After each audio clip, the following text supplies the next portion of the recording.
नवरात्रि के पावन अवसर पर कलश स्थापना कैसे करनी चाहिए? बहुत से माताएं बहनें पूछती हैं कि यदि पंडित जी न मिलें या घर में पूजा के लिए कोई ज्ञानी व्यक्ति उपलब्ध न हो तो क्या हम खुद अपने हाथों से यह पूजन कर सकते हैं? इसका उत्तर है हाँ, बिल्कुल कर सकते हैं। माता रानी केवल भाव देखती हैं, आपके मन की श्रद्धा देखती हैं। नवरात्रि का मूल आधार ही है भक्ति, विश्वास और आस्था। अब सवाल उठता है कि यह स्थापना सही तरह से कैसे की जाए, कौन सा काम पहले करना चाहिए और कौन सा बाद में। लोग अक्सर उलझन में रहते हैं कि पहले अक्षत डालें या पहले फूल अर्पित करें, पहले हल्दी रखें या पहले जल भरें। इसी उलझन को दूर करने के लिए मैं आपको क्रमबद्ध और आसान तरीका बताऊंगा। यह जानकारी उन सभी माताओं, बहनों और भाइयों के लिए है जो अपने घर पर अपने साधनों से अपनी श्रद्धा और सामर्थ्य के अनुसार माता की पूजा करना चाहते हैं। यदि आपके पास पंडित जी हैं या आप स्वयं बहुत जानकार हैं तो निश्चित ही आप अपने ढंग से कर सकते हैं। लेकिन यदि आपके पास कोई विशेष जानकारी नहीं है तो यह विधि आपके लिए बहुत उपयोगी होगी। नवरात्रि के 9 दिन माँ दुर्गा के 9 स्वरूपों की आराधना के लिए माने जाते हैं। इन 9 दिनों में साधक उपवास करते हैं, माँ का स्मरण करते हैं और घर में शुभता लाने के लिए कलश की स्थापना करते हैं। कलश केवल एक बर्तन नहीं है, ये एक प्रतीक है ब्रह्मा, विष्णु और महेश का, 33 कोटि देवताओं का, नदियों और समुद्रों का और माता के अनंत रूपों का। जब हम कलश को स्थापित करते हैं तो यह समझना चाहिए कि हम माता के विराट रूप को अपने घर में आमंत्रित कर रहे हैं। कलश में जल, औषधियां, पत्ते, धान्य, नारियल और पंचरत्न आदि डालकर उसे जीवंत रूप दिया जाता है। इसीलिए कलश को पूजा में जीवन का प्रतीक माना गया है। जिस प्रकार पौधा बोकर हम जीवन का अंकुरण करते हैं, वैसे ही जौ बोने से कलश में शुभता का संचार होता है। अक्सर नवरात्रि के समय पंडित जी की कमी हो जाती है। गांव गांव, मोहल्लों और घर घर में लोग पूजा कराना चाहते हैं, लेकिन सभी को पंडित मिलना संभव नहीं होता। ऐसे में लोग परेशान हो जाते हैं कि पूजन कैसे होगा। लेकिन याद रखिए, माता केवल आपके भाव को देखती है।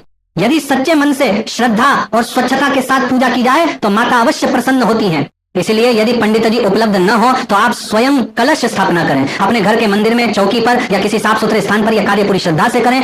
सबसे पहले तय करें कि आप स्थापना कहाँ करेंगे। यदि आपके घर में पहले से मंदिर है तो वहीं पर कलश स्थापित करें। यदि मंदिर की जगह छोटी है तो पास में एक चौकी लगाकर भी स्थापना की जा सकती है। चौकी या मंदिर दोनों ही जगह सफाई पर विशेष ध्यान दें। अब बात आती है दिशा की। सामान्य पूजा करते समय आपका मुख पूर्व दिशा की ओर होना चाहिए। यदि मंदिर पश्चिम में है तो माता की प्रतिमा या चित्र का मुख पूर्व की ओर रहे और आप सामने बैठें। यदि व्यवस्था किसी और दिशा में है तो भी चिंता न करें, बस ध्यान रहे कि माता का मुख और आपका मुख आमने सामने हो। पूजा का स्थान बिल्कुल स्वच्छ होना चाहिए। वहां दीपक जलाया जाएगा, धूप बत्ती रखी जाएगी और कई बार कपड़ा, फोटो या मंदिर की लकड़ी पर तेल, घी गिर सकता है। इसीलिए पहले से प्लेट या पात्र रख लें ताकि गंदगी न फैले और आग लगने का खतरा न रहे। दीपक हमेशा सुरक्षित स्थान पर रखें ताकि बच्चों या हवा से कोई दुर्घटना न हो। अब हम कलश की तैयारी की ओर आते हैं। कलश मिट्टी, पीतल या तांबे का हो तो सबसे अच्छा है। यदि यह संभव न हो तो साधारण मिट्टी का कलश भी रखा जा सकता है, लेकिन ध्यान रखें लोहे और स्टील का कलश नहीं रखना चाहिए। कलश के लिए आपको कुछ वस्तुएं चाहिए होंगी। गंगा जल या शुद्ध जल, चंदन और रोली, हल्दी गांठ पाउडर वाला ले सारे, दुर्वा, आम के पत्ते 9 पत्ते लेना है। सुपारी आकर में पंचरत्न, 5 रत्न, ये पंसारी की दुकान पर डिब्बी में मिल जाते हैं। एक सिक्का, चांदी, सोना या साधारण कोई भी सिक्का। सप्तमृतिका 7 जगह की मिट्टी न मिले तो बालू भी प्रयोग कर सकते हैं। कुशा यदि न मिले तो अक्षर से काम चल सकता है। अनाज, चावल या गेहूं, नारियल श्रद्धा का प्रमुख प्रतीक। कलश में जल भरने से पहले उसके बाहर स्वास्तिक बनाना चाहिए। इसके लिए चंदन या रोली का प्रयोग करें, फिर उसमें गंगा जल डालें और बाकी सामग्री क्रम से डालें। कलश रखने से पहले जमीन या चौकी पर चावल या आटे से एक अष्टदल बनाना होता है। अष्टदल यानी 8 पंखुड़ियों वाला कमल। यह शुभता और शुद्धता का प्रतीक है। इसके लिए चौकी पर थोड़ा चावल बिखेरें, पहले उसे 4 हिस्सों में बांटें, फिर हर हिस्से को 2 भाग में कर दें। इस तरह 8 भाग बन जाएंगे और अष्टदल तैयार हो जाए। यही अष्टदल माता के आसन का प्रतीक है। इसी पर कलश रखा जाता है। अब अष्टदल पर कलश रख दीजिए। पहले गंगा जल डालिए, फिर शुद्ध जल से कलश भर दीजिए। उसके बाद रोली, चंदन और हल्दी डालें, फिर दूर्वा, आम के पत्ते और सुपारी डालें। सप्तमृतिका और कुशा डालकर इसे और पवित्र बनाइए। पंचरत्न और सिक्का डालना न भूलें क्योंकि ये कलश के प्राण माने जाते हैं। इसके ऊपर अनाज रखें और फिर नारियल रखें। नारियल रखना बहुत महत्वपूर्ण है। लोग अक्सर इसे गलत तरीके से रख देते हैं जिससे पूजा का फल कम हो सकता है। नारियल का एक सिरा पतला होता है और एक सिरा चौड़ा। यदि आप चौड़ा भाग ऊपर रखते हैं तो शत्रु बढ़ने का योग माना जाता है। यदि पतला भाग ऊपर रखते हैं तो रोग और व्याधि बढ़ने की संभावना कही गई है। यदि चौड़ा भाग माता की ओर और पतला भाग अपनी ओर रखते हैं तो धन हानि का संकेत मिलता है। इसीलिए नारियल हमेशा इस प्रकार रखें कि चौड़ा भाग आपकी ओर और पतला भाग माता की ओर हो।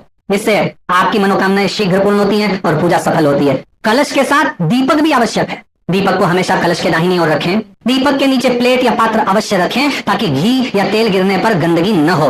दीपक में शुद्ध घी का प्रयोग करें। यदि संभव न हो तो तिल के तेल का प्रयोग करें। सरसों के तेल का प्रयोग नवरात्रि में नहीं करना चाहिए। दीपक के पास भी स्वास्तिक बनाना चाहिए और उसमें थोड़ा अनाज रखकर दीपक को स्थापित करना चाहिए। कलश स्थापना के बाद अगला सबसे महत्वपूर्ण चरण है गौरी और गणेश जी की स्थापना। हिंदू धर्म की परंपरा के अनुसार किसी भी पूजन की शुरुआत गणपति और गौरी के बिना अधूरी मानी जाती है। गणेश जी को विघ्नहर्ता कहा जाता है। जब भी कोई शुभ कार्य किया जाता है तो सबसे पहले श्री गणेश का स्मरण किया जाता है ताकि पूजा बिना किसी रुकावट के संपन्न हो सके। गौरी माता को शक्ति और समृद्धि की अधिष्ठात्री माना गया है, इसलिए नवरात्रि में कलश स्थापना के साथ ही उनका पूजन भी आवश्यक होता है। गणेश स्थापना के लिए आप मिट्टी या धातु की छोटी प्रतिमा रख सकते हैं। यदि प्रतिमा न हो तो गणेश जी का चित्र भी पर्याप्त है। गणेश जी को चौकी या मंदिर पर कलश के पास रखें। उनके सामने दीपक और अक्षत अर्पित करें। रोली और चंदन से उनका तिलक करें और उन्हें दूर्वा चढ़ाएं। गौरी स्थापना के लिए छोटे से मिट्टी के कलश या पात्र में जल भरें और उस पर नारियल रखें। इसे गौरी का प्रतीक मानकर पूजन करें। कुछ लोग गौरी की प्रतिमा भी रखते हैं, लेकिन यदि आपके पास नहीं है तो नारियल ही पर्याप्त है। गौरी गणेश की स्थापना के बाद मुख्य पूजन का क्रम शुरू होता है।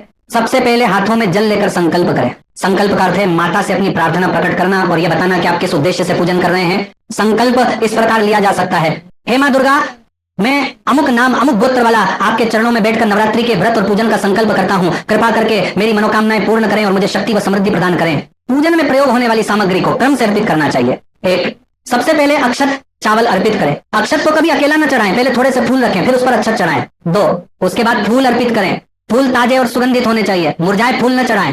3, आप चंदन और रोली से तिलक करें। 4, फिर हल्दी और कुमकुम चढ़ाएं। 5, इसके बाद दूर्वा और बिल्व पत्र यदि उपलब्ध हो अर्पित करें। 6, अंत में फल मिठाई या नैवेद्य अर्पित करें। पूजन के समय संभव हो तो माता के मंत्रों का उच्चारण करें। यदि मंत्र याद ना हो तो माता का नाम लेकर जय माता दी या दुर्गा या नमः का जाप करें। फिर दीपक जलाकर आरती करें। आरती में थाली में दीपक, अगरबत्ती, कपूर और फूल रखें। आरती के समय घंटी बजाना शुभ माना जाता है। नवरात्रि के पूजन में माता का श्रृंगार करना बहुत शुभ माना जाता है। श्रृंगार का अर्थ केवल आभूषण पहनाना नहीं है, बल्कि यह माता के प्रति प्रेम और सम्मान प्रकट करने का तरीका है। श्रृंगार की वस्तुएं माइनस चुनरी, सिंदूर, मिलक, काजल, चूड़ियां, बिंदी, मेहंदी, पंजी प्रेत्यां, दर्पण, इत्र, इनमें से जो वस्तुएं उपलब्ध हों उन्हें माता को अर्पित करें। सभी वस्तुएं आवश्यक नहीं है। भाव से अर्पित की गई एक चुनरी भी माता को प्रसन्न कर देती है। श्रृंगार के बाद माता को चढ़ाए गए वस्त्र और आभूषण पूजा समाप्ति के बाद सुहागिन महिलाओं को भेंट स्वरूप दिए जा सकते हैं। इसे कन्या पूजन या सिंदूर दान की परंपरा से जोड़ा जाता है। जब पूजन में माता को भोग लगाना भी आवश्यक है। भोग में आप फल, मिठाई, हलवा, पूरी, खीर, दूध या नारियल का प्रसाद चढ़ा सकते हैं। कुछ लोग प्रतिदिन अलग अलग भोग लगाते हैं, जैसे पहले दिन घी, दूसरे दिन शक्कर, तीसरे दिन दूध, माइनस चौथे दिन मालपुआ, 5वें दिन केला, माइनस 6ठे दिन शहद, मिलो 7वें दिन खीर, 8वें दिन नारियल, 9वें दिन हलवा पूरी। भोग चढ़ाते समय माता को पहले अर्पित करें, फिर परिवार और भक्तों में बांटें। पूजन करते समय कुछ बातों का ध्यान अवश्य रखें। 1, पूजा के समय शरीर और वस्त्र स्वच्छ हों। 2, पूजा स्थल पर जूते चप्पल न ले जाएं। 3, पूजा के दौरान क्रोध, झगड़ा या अपशब्द न बोले। 4, पूजा सामग्री शुद्ध होनी चाहिए। 5, दीपक को पूजा पूरी होने तक जलते रहना चाहिए। नवरात्रि के 9 दिनों में दुर्गा सप्तशती का पाठ करने की परंपरा है। यदि ये कठिन लगे तो आप दुर्गा चालीसा या दुर्गा कवच का पाठ भी कर सकते हैं। मुख्य बात यह है कि आप पूरे 9 दिनों तक माता का स्मरण करें और मन को पवित्र रखें। पूरे 9 दिनों तक कलश का ध्यान रखना जरूरी है। कलश के पास दीपक जलता रहना चाहिए। जो जो बोए जाते हैं उन्हें प्रतिदिन थोड़ा जल छिड़कर सींचना चाहिए।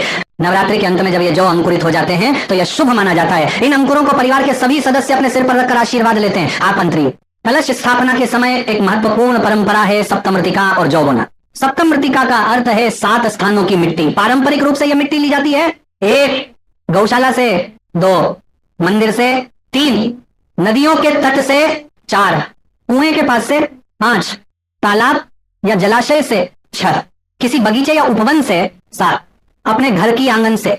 यदि 7 स्थानों से मिट्टी लाना संभव न हो तो केवल शुद्ध मिट्टी या नदी की बालू भी रखी जा सकती है। इस मिट्टी को एक पात्र या चौड़े बर्तन में बिछा दीजिए। फिर इस पर जौ के बीज बोएं। बीज बोने से पहले इन्हें पानी से धो लीजिए ताकि इनका अंकुरण अच्छे से हो। मिट्टी को हल्का सा गीला कर दीजिए और उस पर जौ बोकर कलश को इसके बीच में स्थापित कर दीजिए। पूरे 9 दिनों तक इन जौ पर हल्का जल छिड़कना चाहिए। अधिक पानी डालने से ये सड़ सकते हैं और कम पानी देने से सूख सकते हैं, इसलिए केवल छींटा मारना पर्याप्त है। नवरात्रि के अंत में जब ये जौ अंकुरित हो जाते हैं तो इन्हें जवारे कहा जाता है। यह शुभता का प्रतीक माने जाते हैं। विजयादशमी के दिन इन जवारे को घर घर, दुकान और खेतों में बांटा जाता है। इन्हें सिर पर रखकर आशीर्वाद लिया जाता है। नवरात्रि में अखंड ज्योति का भी विशेष महत्व है। अखंड ज्योति का अर्थ है ऐसा दीपक जो पूरे 9 दिनों तक निरंतर जलता रहे। ये दीपक माता की कृपा और घर में सुख समृद्धि का प्रतीक माना जाता है। अखंड दीपक की स्थापना कलश के दाहिनी ओर करनी चाहिए। दीपक को चौड़ी थाली में रखें ताकि तेल या घी नीचे गिरे तो गंदगी न फैले। दीपक में शुद्ध गाय का घी सबसे श्रेष्ठ है। यदि यह न मिले तो तिल का तेल भी उपयोग किया जा सकता है। दीपक की बाती कपास से बनी होनी चाहिए। आमतौर पर लोग मोली या लाल धागे से भी बाती बनाते हैं, लेकिन कपास की बाती सबसे उत्तम मानी जाती है। अखंड दीपक जलाने के बाद यह सुनिश्चित करें कि वह 9 दिनों तक बुझने न पाए। इसके लिए दीपक के पास पर्याप्त तेल या घी रखना चाहिए। यदि बाती जलकर छोटी हो जाए तो सावधानी से दूसरी बाती जोड़ दें। दीपक की लौ को हमेशा साफ सुथरे और शांत स्थान पर रखें। तेज हवा, बच्चों की शरारत या किसी अनहोनी से बचाने के लिए दीपक की सुरक्षा पर ध्यान दें। नवरात्रि में व्रत रखने की परंपरा है। व्रत का अर्थ केवल भूखे रहना नहीं है, बल्कि मन और शरीर को संयमित करना है। व्रत के दौरान सात्विक आहार लेना चाहिए और नकारात्मक विचारों से बचना चाहिए। व्रत के नियम इस प्रकार हैं। 1. सुबह जल्दी उठें, स्नान करें और स्वच्छ वस्त्र धारण करें। 2. दिन भर फलाहार या एक समय भोजन करें। 3. भोजन में प्याज, लहसुन, मांस, मदिरा और तामसिक चीजों का प्रयोग न करें। 4. भोजन केवल सात्विक होना चाहिए। फल, दूध, दही, सूखे मेवे, सिंघाड़ा, आलू, कुट्टू का आटा आदि। 5. पूजा स्थल पर बैठकर माता का स्मरण करें और मंत्र या चालीसा का पाठ करें। 6. दिन भर झूठ, क्रोध और बुरे विचारों से दूर रहें। यदि आप 9 दिनों का व्रत नहीं रख सकते तो केवल पहले और आखिरी दिन का व्रत रखें। इससे भी बहुत पुण्यकारी माना जाता है। नवरात्रि के 8वें दिन को महाअष्टमी कहा जाता है। यह दिन विशेष रूप से माँ महागौरी की पूजा के लिए माना जाता है। अष्टमी को कन्या पूजन करने की परंपरा है। कन्या पूजन का अर्थ है छोटी छोटी बालिकाओं को माता का स्वरूप मानकर उनका पूजन करना। इन कन्याओं को भोजन कराया जाता है, चरण धोकर उन्हें सम्मान दिया जाता है और उपहार दिए जाते हैं। कन्या पूजन करने से माता का आशीर्वाद मिलता है और घर में सुख समृद्धि बनी रहती है। अष्टमी के दिन लोग हवन भी करते हैं। हवन में आहुतियां दी जाती हैं और माता से आशीर्वाद मांगा जाता है। यह दिन शक्ति की साधना का सबसे शक्तिशाली दिन माना जाता है। नवरात्रि का 9वां दिन महानवमी कहलाता है। यह दिन मां सिद्धिदात्री की पूजा के लिए होता है। नवमी पर भी कन्या पूजन किया जाता है। बहुत से लोग अष्टमी या नवमी में से किसी एक दिन कन्या पूजन करते हैं। कई लोग दोनों दिन भी कन्याओं का पूजन करते हैं। नवमी के दिन कलश का पूजन भी विशेष रूप से किया जाता है। जवारे अच्छे से अंकुरित हो चुके होते हैं और माता को विदाई की तैयारी होती है। नवमी के दिन लोग अपने परिवार और समाज के लिए मंगल कामना करते हैं। नवरात्रि के 10वें दिन को विजयादशमी या दशहरा कहा जाता है। इस दिन कलश का विसर्जन किया जाता है, जवारे बांटे जाते हैं और माता को भावपूर्वक विदाई दी जाती है। विजयादशमी का अर्थ है अच्छाई की बुराई पर विजय। इसी दिन भगवान राम ने रावण का वध किया था, इसलिए यह दिन विजय और नए आरंभ का प्रतीक माना जाता है। नवरात्रि के 8वें और 9वें दिन हवन करने की परंपरा है। हवन को बहुत शुभ माना जाता है क्योंकि यह वातावरण को पवित्र करता है और साधक के मन को भी शुद्ध करता है। हवन में अग्नि देव को आहुतियां दी जाती हैं और माता का स्मरण किया जाता है। हवन के लिए सामान्य सामग्री इस प्रकार होनी चाहिए। आम की लकड़ी या आम की लकड़ी की संविधाएं। हवन कुंड यदि ना हो तो एक मिट्टी का पात्र भी चल सकता है। घी दी हवन संविदा पाउडर बाजार में पैक्ड मिलता है। कपूरे, चावल, जाओ हवन मंत्रों की सूची यदि संभव हो। सबसे पहले हवन कुंड को स्थापित करें और उसके चारों ओर जल छिड़ककर शुद्ध करें। कुंड के बीच में आम की लकड़ियां रखें और ऊपर कपूर रखकर अग्नि प्रज्वलित करें। अग्नि प्रज्वलित होने पर उसमें घी की आहुति दें और अग्नये स्वाहा कहें। अब क्रम से हवन सामग्री डालते जाएं और हर बार स्वाहा बोलें। हवन के समय दुम दुर्गाये नमः स्वाहा मंत्र का उच्चारण सबसे श्रेष्ठ माना गया है। हवन की आहुति जितनी बार संभव हो उतनी बार दें, परंतु न्यूनतम 11 आहुतियां अवश्य दें। अंत में जल से आचमन कर हवन पूर्ण करें। हवन का महत्व यह है कि इसमें वातावरण की शुद्धि होती है और साधक के भीतर की नकारात्मकता भी जलकर समाप्त हो जाती है। अष्टमी और नवमी को कन्या पूजन करना नवरात्रि का सबसे महत्वपूर्ण हिस्सा माना जाता है। कन्याएं माँ दुर्गा का ही स्वरूप मानी जाती हैं। विशेषकर 2 से 10 वर्ष की आयु की कन्याओं को आमंत्रित कर उनका पूजन किया जाता है। वो सबसे पहले घर को साफ करें और पूजा स्थल को सजा लें। पूजन से पहले कन्याओं के लिए आसन बिछाएं। भोजन की पूरी व्यवस्था पहले से कर लें। जब कन्याएं घर आएं तो उनके चरण धोकर उन्हें आसन पर बैठाएं। उनके हाथों में जल दें और विनम्रता से स्वागत करें। अब उनके माथे पर रोली और चंदन से तिलक करें। उनके पैरों पर हल्का सा अक्षत और फूल अर्पित करें। अब उन्हें चुनरी, बिंदी या चूड़ी जैसी कोई श्रृंगार की वस्तु अर्पित करें। भोजन में उन्हें पूड़ी, हलवा, चने और मिठाई खिलाएं। भोजन के बाद उन्हें दक्षिणा और उपहार दें।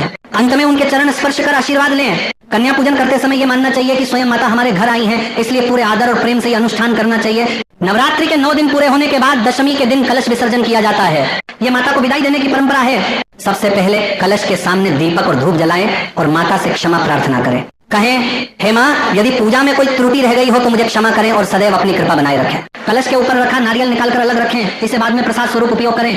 कलश के जल को तुलसी के पौधे, पीपल के पेड़ या किसी पवित्र स्थान पर चढ़ा दें। जवारे अंकुरित जो को नदी, तालाब या किसी स्वच्छ बहते जल में विसर्जित करें। यदि यह संभव न हो तो इन्हें घर के आंगन में या किसी पेड़ के नीचे रख दें। कलश के बर्तन को अगली बार पुनः प्रयोग में ला सकते हैं, इसे किसी अपवित्र स्थान पर न रखें। कलश विसर्जन के समय मन में यह भाव होना चाहिए कि माता हमारे घर से विदा हो रही हैं, लेकिन उनकी कृपा सदैव हमारे साथ रहेगी।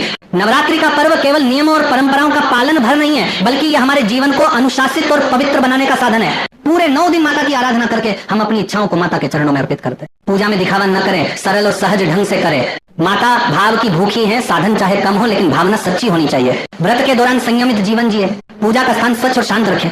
नवरात्रि के अंत में कन्या पूजन और कलश विसर्जन अवश्य करें। नवरात्रि केवल एक धार्मिक पर्व नहीं है, बल्कि साधना और आत्मिक उन्नति का अवसर है। माँ दुर्गा की आराधना से मनुष्य अपने भीतर की नकारात्मक शक्तियों जैसे क्रोध, लोभ, ईर्ष्या और आलस्य पर विजय प्राप्त करता है। 9 दिन की साधना हमें यह सिखाती है कि जीवन में अनुशासन और संयम कितना आवश्यक है। भोजन में सात्विकता, आचरण में पवित्रता और विचारों में शुद्धता, यही नवरात्रि का असली संदेश है। नवरात्रि में 9 दिनों तक माता दुर्गा के अलग अलग रूपों की पूजा होती है। हर रूप का अपना एक विशेष महत्व और संदेश है। 1. माँ शैलपुत्री स्थिरता और धैर्य का प्रतीक। 2. माँ ब्रह्मचारिणी तपस्या और साधना का महत्व सिखाती है। 3. माँ चंद्रघंटा साहस और विजय का संदेश देती हैं। 4. माँ कूष्मांडा सृष्टि की रचनाकार और ऊर्जा का स्रोत। 5. माँ स्कंद माता मातृत्व और करुणा का स्वरूप। 6. माँ कात्यायनी शक्ति और न्याय की देवी। 7. माँ कालरात्रि भय और अज्ञान का नाश करने वाली। 8. माँ महागौरी शुद्धता और दिव्यता का प्रतीक। 9. माँ सिद्धिदात्री सिद्धियों और पूर्णता की दात्री। इन सभी रूपों की आराधना करने से भक्त को जीवन में साहस, ज्ञान, करुणा, शुद्धता और सफलता प्राप्त होती है। नवरात्रि का समय दान और परोपकार करने के लिए बहुत उत्तम माना जाता है। ये माना जाता है कि इस समय किया गया दान अनेक गुना फल देता है। दान के प्रमुख रूप: गरीब और जरूरतमंदों को अन्न दान करें, कन्याओं को वस्त्र और श्रृंगार सामग्री दें, गौ माता को चारा खिलाएं, मंदिर या आश्रम में सहयोग करें। जल सेवा जैसे प्याऊ लगाना भी बहुत पुण्यकारी है। दान करते समय यह ध्यान रखें कि दान दिखावे के लिए नहीं, बल्कि श्रद्धा और सेवा भाव से होना चाहिए। नवरात्रि का पर्व केवल पूजा पाठ तक सीमित नहीं है, बल्कि यह भक्तों के हृदय में आस्था का दीप प्रज्वलित करता है। कई लोग बताते हैं कि नवरात्रि के दौरान व्रत और पूजा करने से उनके जीवन में समस्याएं कम हुई और सकारात्मकता बढ़ी। आस्था की शक्ति ऐसी होती है कि कठिन से कठिन समय में भी मनुष्य को उम्मीद और साहस मिलता है। माँ दुर्गा की भक्ति से